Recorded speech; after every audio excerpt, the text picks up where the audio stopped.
So this piece is about how to make better money decisions. Now, go back to podcast 246 because it was a topic I looked at back then about making better money decisions, and that was recorded in November 2019. And I mean, it sounds, I don't know if it's sad to say that I went back and listened to that show and I really enjoyed it, given that it was me and you talking.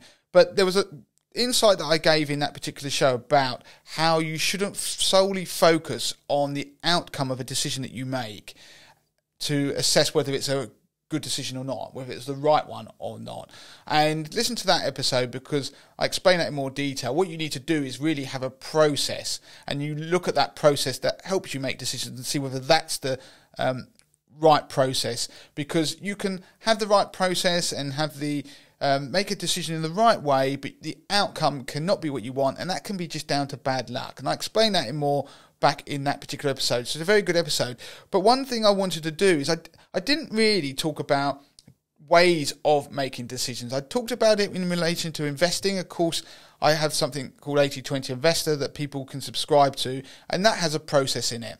But I wanted to think about the wider money decisions that we have out there, and it's another example. This is an example of a process that you can use to hopefully I should say, help you to make a decision, an informed one. And the problem we have is that you'll have points in your life where you've got to make a decision. They happen all the time, and some people would wish that they could have, like, they just know what the answer is. Can you just tell me what I should do? And the reality is that all that happens if somebody asks me that about their own finances, or I'm looking at it for my own finances, like looking at making a decision, let's say about whether I fix my mortgage or how long for, in my head I'm following a process. And I was sitting there trying to work out, well, what is that process? Because if I can teach somebody else, then it's that whole thing of if you can teach a man to fish. And I sit there and think, well, if we can do that, where we can teach people to fish, then that is better than just trying to tell them the answer. So I was mulling over how we do this, and then it got me thinking about the 6 thinking hats. Now, this is a powerful tool, a very simple tool, but it's a powerful tool that was created by somebody called Edward de Bono, and it's based on the principle of parallel thinking, which is where everyone thinks in the same direction from the same perspective at the same time. And so that could mean that you have a bunch of people in a room and you get them to think about a problem in the same way for a period of time, but you can then change the way that they're thinking to try and come up with creative solutions to problems. Some people listening to this podcast may have come across this idea, but I know there will be plenty that haven't. So what I want to do is quickly explain what the 6 thinking hats are. It's an interesting idea, and then I want to explain how you could perhaps apply it to your own finances. So the way the 6 hats work, there are 6 colours, and they are given certain roles, and some of them are opposite. So if I run through what the colours are, I'll put a link in the notes of this video which will take you to a reference about this technique, but it's very well known, so you can find it quite easy if you search online. So there are 6 hats. So there's a white hat, there's a black hat, a green, a blue, a yellow, and a red. And the idea being is that if you wear these hats, or while you're wearing these hats, and obviously it doesn't have to be real, we can just talk metaphorically, you think in a set way. So if you're wearing the white hat, you're thinking about information, data needs. So if you've got a problem you're trying to solve, it could be at work, it could be in your finances, then what you do is that you make yourself think with the white hat about all the information that you need. So you go out there and you data gather.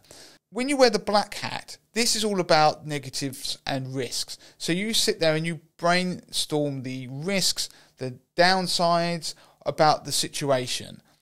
When you wear the green hat, you are creative thinking about ideas, alternative solutions, and you're being a much more free thinking.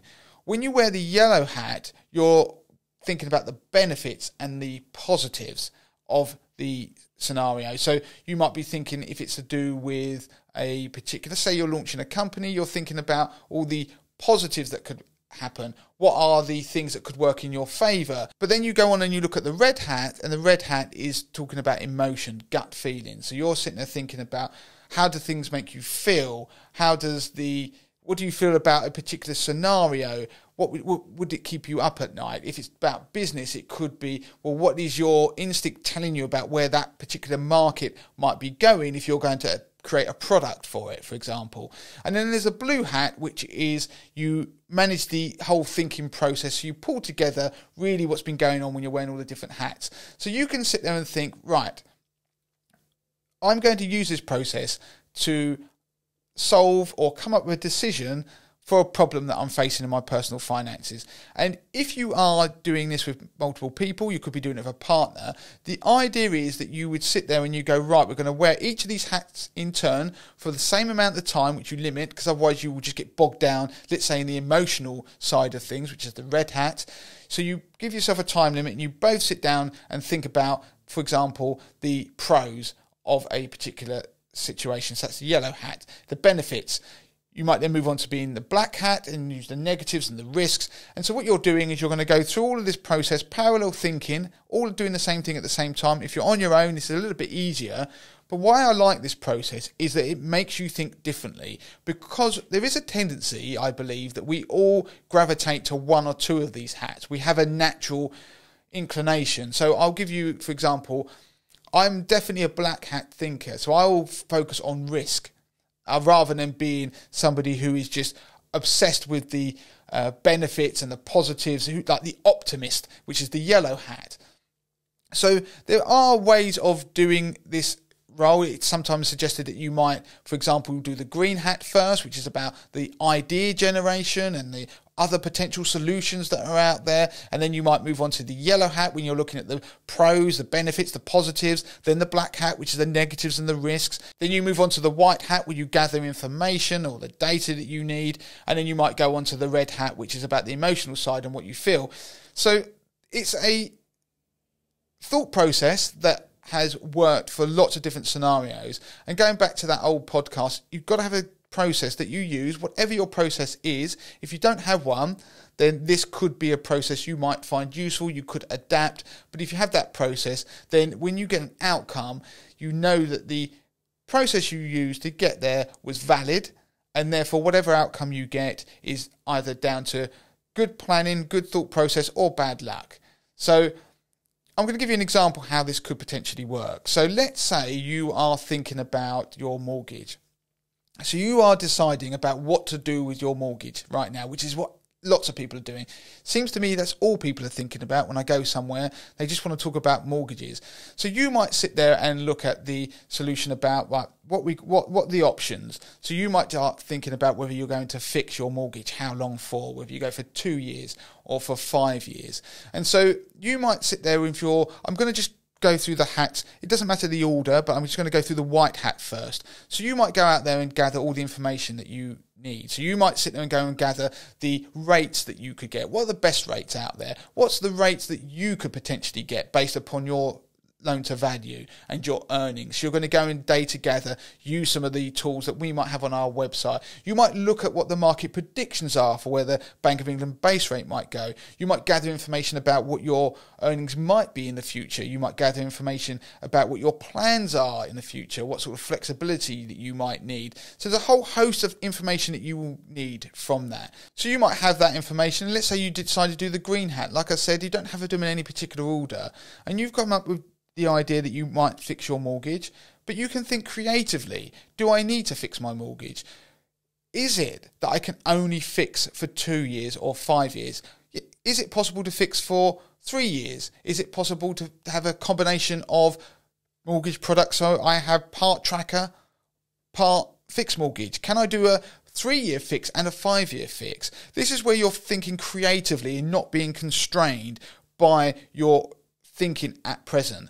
So by doing that then starts to give you some questions that you might want to go and answer. And this is one of the reasons why often people do the green hat first, because you might come up with lots of solutions and somewhere down the line you need to do the white hat to find out the information of, can I do that? Can I do a combination of an interest only and a fixed rate mortgage? The answer is you can, but you would go out and find that information. So you could do the green hat first and you come up with those creative solutions. Then you go down and you might use the yellow hat, for example, and you look at the benefits and the positives. What could happen? What, being an optimist, rates could come down. So if we don't fix, rates might come down and we might be better off. What's the positives in terms of the products that you can get? What rates could you get? You then move on to the black. What are the risks? Well, the risk could be that you might lose your job. What's the risk that rates keep going up if you have a tracker? So you get all of the pros and cons and you look at all of that, and then you look at the red one. And the reason I use the mortgage angle on this is because I do think the red hat is sometimes overlooked. Often in investing, the red hat gets too much exposure. People focus too much, which is why it's good to limit the amount of red hat thinking that you do. But when we're talking about this, for example, in a mortgage, if you are going to be kept up at night, that you are worried about at some point rates will keep going up and then you won't be able to afford your mortgage and you might lose your house, if that emotional, how that feels being on a tracker, if you acknowledge that, that can feed into the decision-making process. It doesn't have to be the sole driver because it's one of the 6 hats. So you can put that into it, and then you have the blue hat that pulls this together, manages the process, then you can start going, you can go back round again. So you can start looking, make decisions, refine things, and then you can come up with a solution. So that's why people can do this process and come up with different solutions. They could fix for 5 years, for example, because they've looked at all the different angles, and for them, partly it might be the red hat that's had an influence, that they are more bothered, they're more worried about the security of keeping their home and being able to afford their mortgage, rather than being somebody who's been an optimist thinking that rates are going to come down and they'll be able to get a cheaper mortgage. So use this style of thinking. It can be useful, adapt it, but I just wanted to throw a process out there for people, because sometimes people do ask what's the best thing to do, and the answer is there is never an optimum decision. If you look with the benefit of hindsight, of course you'll know what you probably should have done, what would have been the best thing, but going back to podcast 246, you make better decisions if you don't judge your decisions by those outcomes.